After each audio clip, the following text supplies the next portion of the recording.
A fantabulous 100 from Rachin Ravindra on his home ground, that we may say, at the M. Chinnaswamy Stadium. And India now are staring at a massive deficit because New Zealand have notched up 345 for 7. Tim Saudi nearing 50, and lower order hurting India and delaying the inevitable and prolonging the agony. When have we heard that before? Well, India's perennial problem, not just in Test cricket but across formats also. not able to bundle the tail out, not able to blast the tail out totally. And New Zealand were actually had given India a faint sniff because the day started brilliantly. Mitchell getting out with Yashasvi Jaiswal taking a very good catch, but sustaining an injury to his finger. That finger has now been taped. We hope that there's nothing serious on that. But then you had another individual who struck Jasprit Bumrah when Tom Blundell hit. Then And Glenn Glenn Phillips also Phillips, departed cheaply. poor shot New when you Zealand look were at it. 233 for 7 at that time. India did, probably would have thought Yeah. that they can still make their way back into the game, but unfortunately, it wasn't going to be the case because India's perennial problem of not being able to take care of the tail enders of the opposition, it just It was on backfired. display. It backfired obviously, and now New Zealand are nearing a lead of 300. They currently lead by 299, and Tim Saudi, well, he has also achieved a record that's very unlike of a tail ender, and we'll do probably a story on that. Now, I mean, imagine Tim Saudi is achieved. He's even gone past the likes of Rohit Sharma, Vivian Virender Richards, Sehwag. Virender Sehwag also. I mean, that is a story which Gulati will be doing, so do stay tuned on that. But the Saudi Rachin Ravindra partnership ensured 102 runs that, yes, you cannot get India going in a big way. So that is why India from 241 for 7, where New Zealand were in, they have now gone to 345. And one will often talk about one thing: Bumrah and Siraj spell. They were given 5 spells, 5 overs each. Now, how on earth did they bungle that up? I mean, there was movement for them, there was purchase for them early on with the early freshness that is there. But then, why did Rohit take them off the attack? I think any which ways you want to see that how much they are going to bowl, not just in this test but in the succeeding test matches also in Pune, Mumbai, and obviously the all important Border Gavaskar Trophy. It does make sense to use them carefully in those small spells because India currently are lacking some kind of a pace bowling depth. You obviously are not having Shami here. Then Akashdeep was obviously left out for this match for surprising reasons. But then just to make sure that your their body, I think, stays well for the future test, and that's why I think Rohit Sharma has to use them very carefully. But then at the very same time, it also made sense to give them longer spells because India, going from here also, they cannot afford to lose any of the test matches. Siddharth has done a proper video on the World Test Championship final scenarios. You can watch that out because any loss that any team suffers who is actually in the race for that a possible place in the WTC final, you cannot afford a loss here because it is going to have a massive impact on your PCT, which means that the points that you have earned by winning a particular test match. So that just from that perspective, just to make sure that maybe India could have had a slight chance of maybe making their way back into the test, perhaps Rohit could have used both Bumrah and Siraj for longer spells. I can understand the frustration. I think it could be another tactical blunder because Yep. you were 7 down. True. You needed to ensure that the foot was kept on the throat. Yeah. Kept Bumrah in for 1-2 overs against Saudi, against Ejaz, against O'Rourke. They may just be hitters. They could have holed out. They could have managed to ensure it. Okay, they wouldn't have managed to get it. India could have at least restricted the collateral damage and gotten a lead of just about 200. Exactly. But now this is 299, and they look good for another 40-30 runs more. What if another 100 runs are scored? Then the match is definitely out It's of India's definitely reach. today. Look at the scoring rate. I mean, 31 overs, 165, meaning close to 5.3 per over. Yeah. And once the spinners came on, the tactical chokehold was given away. The loose opened up, and then you saw Ravindra and Saudi unleash themselves because they struggled a bit against Kuldeep, but against Ashwin and Jadeja, the two most proven match winners in this, they went after them. I mean, the I could say the breaking of that pressure was that low full toss which Rachin hit Ashwin Yes. over deep mid wicket for a Yes, six and correct, slog correct. sweep, and after that the runs just kept pouring and pouring. The rain isn't pouring, but the runs kept on coming and coming. If the first hour was dominated by India, the second hour was dominated by New Zealand totally. That release shot that was there from Rachin Ravindra, which he hit for a huge six, Yeah. and then Saudi opened up and he also hit Ashwin. And Ashwin today has missed his lengths in a big, big way. I mean, when you look at it, he bowled a carom ball. I remember one short ball, and and Saudi cut it for third man, and he bowled two full. Ravindra swept him for four, and that is why it has been a very dismal performance by both our. Sure, Jadeja got the wickets, but Ashwin has struggled. Let's be very honest about And I it. think Jadeja also got those wickets because traditionally, and that's what we had discussed also, the New Zealand tend to struggle against left arm, slow left arm orthodox bowlers. And they did struggle. I mean, the likes of Glenn Mitchell, Prabhat Jayasuriya. Prabhat Jayasuriya. I mean, when you look at it in the past, Rangana Herath, you look at also today, Ravindra Jadeja. Mitchell struggled, Phillips struggled, everybody struggled in that particular stage. So, yes, looking at it, New Zealand do have a perennial problem. But then against today, Ravindra tackled Jadeja brilliantly. Yep, yep. Saudi also got into confidence, and because of that, he's nearing a 50 as well. So, 102 run partnership for the eighth wicket has ensured New Zealand now have a firm toehold on the test match. Exactly. They can score another 40-50 runs more because even Matt Henry is a good hitter. Now New Zealand will just want to hit, and ensure they get a lead of over 350. That is the lead that they are definitely gunning for. Exactly. No lead in less of 350 they will settle for. And New Zealand, I think, have made themselves very clear. Bat once, bat big, and ensure you bat India out of the contest, because what I come to know about the Bengaluru weather is that the worst of the weather ended on day one. Yes, there might be rain, but it would be in patches, so it would not really have that much of an impact on this test match. But Siddharth, I have to ask you this question here. I remember covering Gautam Gambhir's PC a couple of days before this test match. He said that we want to become a team that is capable of scoring 400 or 500 runs in a day, and at the very same time uh, can adapt to bat 2 days to save a test match. Do you think that India, who probably might have to save this test match now, possess the ability in their batting lineup to go on to probably have a draw? See, I can understand from where Gautam Gambhir is coming from, okay? Because when you look at it, he saved that game in Napier for you. Okay? Yeah. In Napier, he batted for 1.5 days, 11 hours, and ensured that he saved that test match. But there is a big difference between that and Napier, between here and Napier. In Napier, the pitch remained flat. It did not deteriorate much at all. Exactly. But in Bengaluru, you might the risk of deterioration is higher. Now, looking at the deficits that are there, okay, the last time India overcame a massive deficit and went on to win the test match was 2001 Kolkata. Yes. 274 runs, because Australia had made 445, India were bundled out for 171. Then Australia enforced the follow on, and we all know what happened after that with Lakshman and Dravid's epic partnership. Yeah. Okay, but even in that test match, there was time. Here, I don't see much of time. Now, remember, if New Zealand get a lead of 330, 50 in that range, okay, you now have about 7 sessions remaining in the entire test match, okay? You are not only fighting for a win, you want to avoid a draw also. Exactly. Now, people are asking, how will this impact India? It will impact India because you are hoping that you win you win 1 or 2 tests in Australia. Yes. And that itself is a tall task, considering, okay, you may have won 2 consecutive times in Australia, but this Australian lineup is far more hungrier to beat them. Exactly. Okay.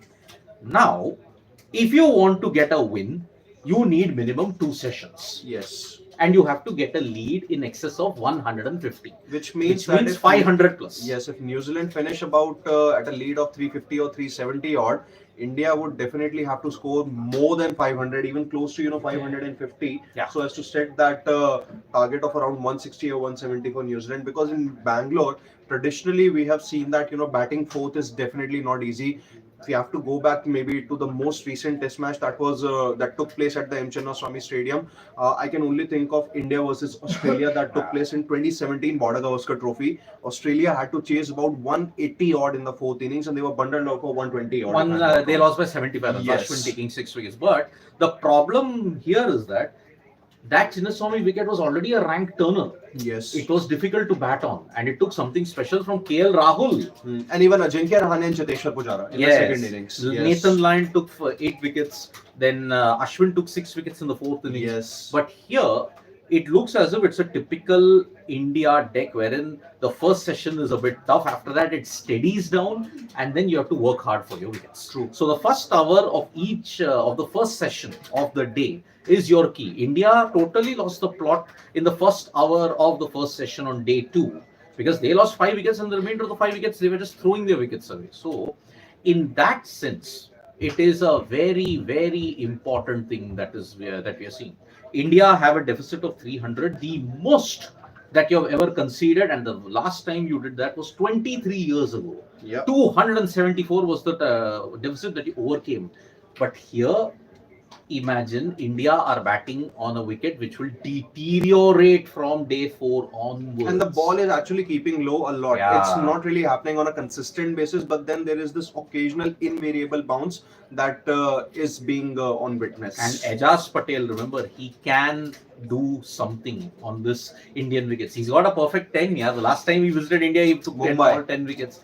India will want to attack, but here in the quest of attacking, you are risking losing wickets on a regular intervals. True. 550. So suppose if you score at 4 runs per over or 5 runs per over, okay, that is 100 overs. Yeah. 500.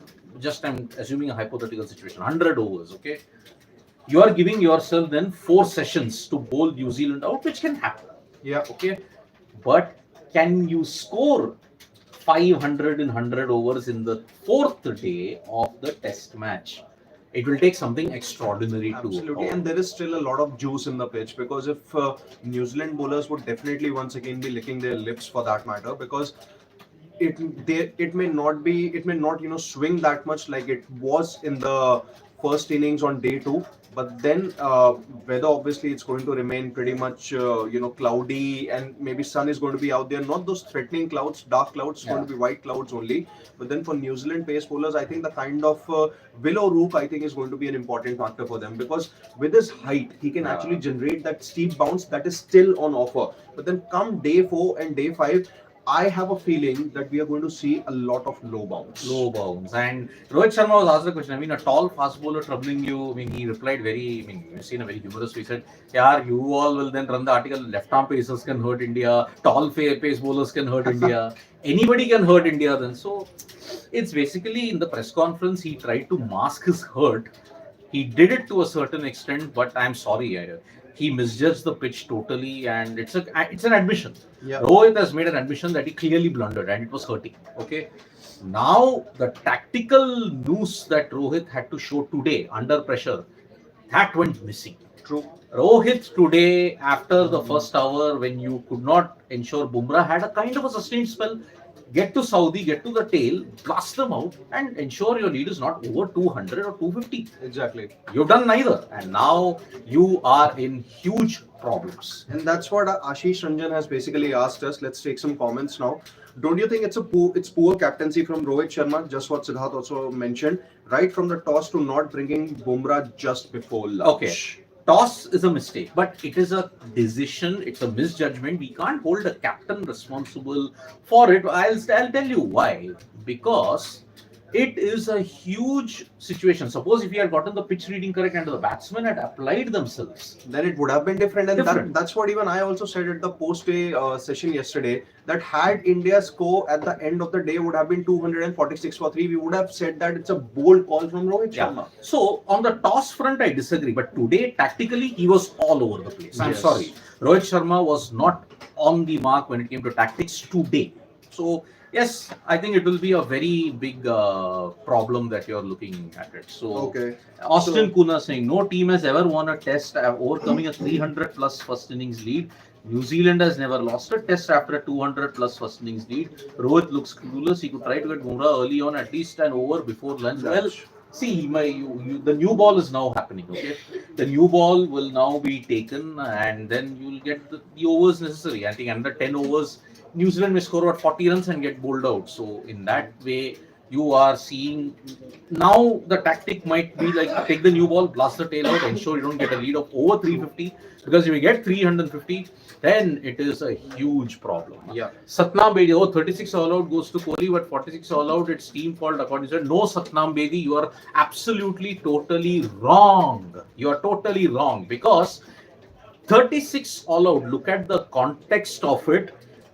It came in the third innings. Okay? Yeah. At that time, your entire batting order collapsed.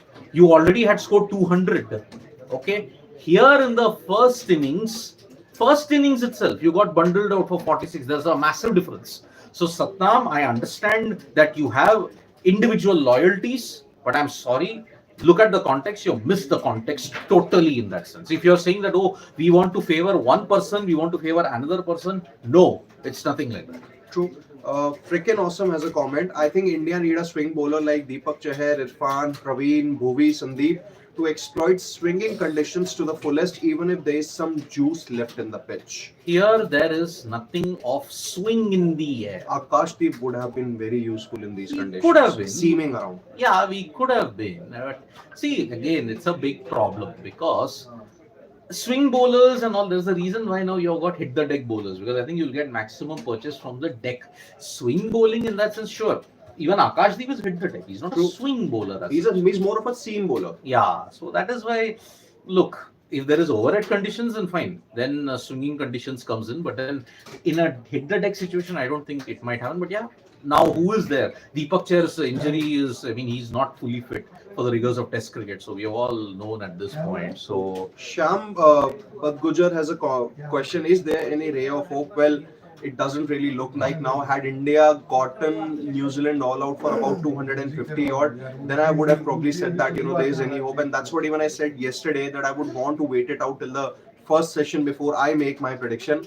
And I feel that I don't personally think that India have a chance of somehow making their way back into the test. But then, if there's only one thing that can save India, it's rain. yep, Piyush Nandre is saying, what is worse according to you?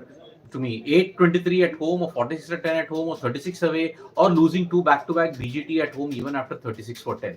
I would say 46 for 10 at home, my friend. No team gets bowled out for 46 at home. Never. It may have happened to like for example, the West Indies got bowled out for 47 against England in 2004 at Sabina Park. But apart from that, no other nation, unless you're Zimbabwe or Bangladesh, doesn't happen.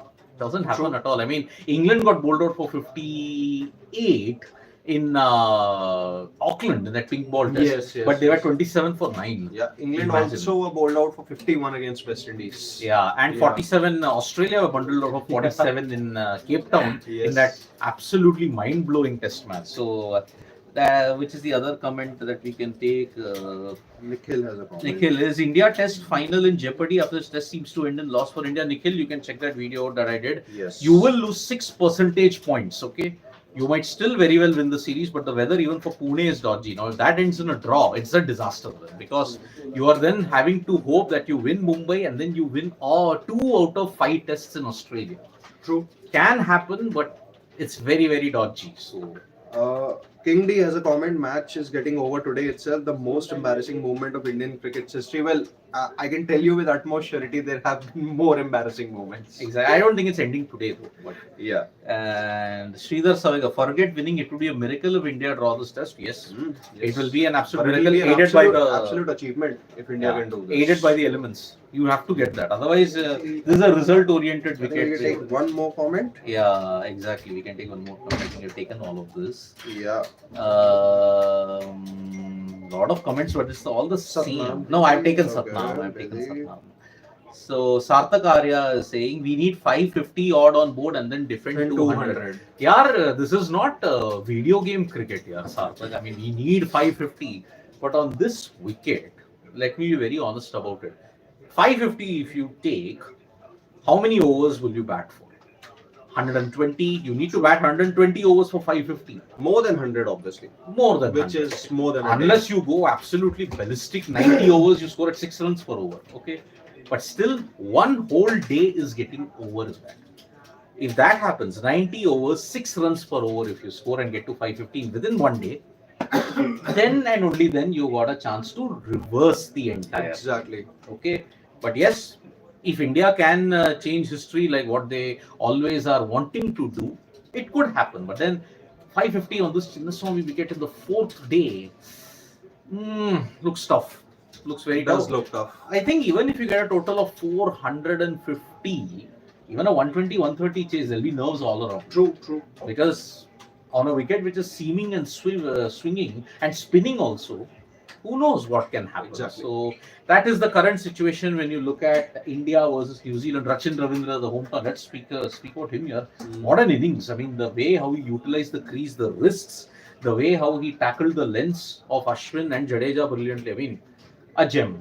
I think there's a reason why New Zealand decided to drop a certain Henry Nicholls. Yeah. Just to make sure they wanted to have a place for Rachin Ravindra at number 5, because he was too good a player being left out. Your top order is pretty much stacked. You cannot really get rid of Tom Latham, Kane Williamson, and even Daryl Mitchell had been doing well at number 4. And that's where I think Rachin Ravindra edged out Henry Nicholls, despite knowing that Nicholls had done well for New Zealand for a lot of time, had scored those good hundreds, not just in New Zealand, but in conditions, subcontinent conditions also. So I think a little harsh, but then Ravindra, as I said, he was too good a player being left out, and he had to make space for him. And going by the way he's obviously playing, I think it's pretty much certain to say that he is the future of New Zealand batting. He is the future, but all around him things are crumbling. So that's why it's a big problem. But Tim Southee also. Casual contract is a big problem. Big problem. But Tim Southee, man, what hitting. The glimpses of young Tim Southee in 2008 cutting those 77, 9 sixes, and now he's gotten 92 sixes. Wow, I mean, that will be a huge feat if that happens. True. So that is the current situation when we are looking at it. New Zealand, we'll be back for the innings break whenever that happens. And do join us for the post-match analysis, where there'll be a much more comprehensive talk about tactics, about the lead, India's position, Rachin, whether India can save this test match. Let's see how that happens. So thank you so much, folks, for joining us. We'll be back for more updates. Do check out the videos that we have done as well. From me and Singulati, it's bye-bye. See you soon for the innings break, or whichever is earlier. Bye-bye.